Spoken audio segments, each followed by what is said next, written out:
Les formacions polítiques de Malgrat de Mar no es posen d'acord sobre com haurien de ser les infraestructures ferroviàries al seu pas pel municipi. El pla de Rodalies Renfe, presentat recentment pel Ministeri de Foment, preveu una inversió de 4.000 milions d'euros per arreglar i modernitzar tant les estacions com la xarxa de Rodalies de Barcelona. Entre les actuacions previstes hi ha el desdoblament de la via entre Arenys de Mar i Blanes, un dels pocs trams de Rodalies que encara compta amb una sola via. Alguns municipis del Maresme ja han manifestat el seu rebuig al pla, sigui perquè el consideren insuficient o perquè no volen que la segona via es faci al costat de l'actual. En el ple corresponent al mes d'abril, un dels grups de l'oposició, Convergència i Unió, va presentar una moció en aquest sentit per instar el govern espanyol a cercar solucions alternatives a la doble via per la costa. La portaveu de CiU, Neus Serra, va explicar que aquesta actuació augmentaria la barrera que el tren suposa entre el poble i el mar i va recordar que el desdoblament seria possible malgrat que disposa d'una reserva de terrenys per poder fer-ho, però impossible en altres municipis. Això el convertiria en ineficaç, va dir, ja que si es fes provocaria un efecte embut en les estacions on es mantingués la via única. La portaveu de CiU va demanar que tots els grups del consistori anessin a una amb aquesta qüestió.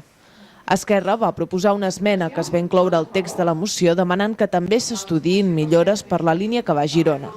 El grup va insistir en que el pla de Rodalies Renfe no té en compte el que es va recollir en el Pla Territorial Metropolità de Barcelona, com la voluntat majoritària de treure el tren de primera línia de la costa, sigui soterrant-lo o fent-lo passar per l'interior. Iniciativa va destacar una altra deficiència de les actuacions enumerades en el Pla de Rodalies del Ministeri de Foment.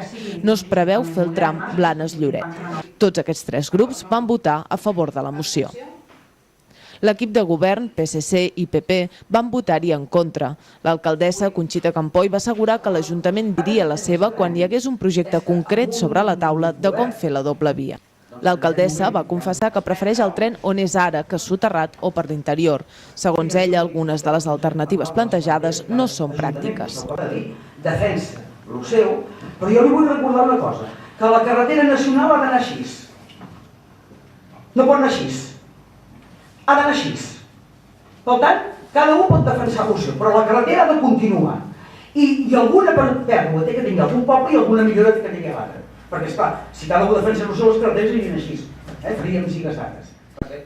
El regidor de Mobilitat, Valentín Rodríguez, va argumentar que les actuacions previstes pel pla són molt necessàries i que no es poden posar pals a les rodes perquè cal que es duguin a terme tan aviat com sigui possible. Rodríguez va assegurar que acceptar aquest pla no hipoteca que paral·lelament es pugui anar pensant en actuacions més ambicioses per a la xarxa ferroviària.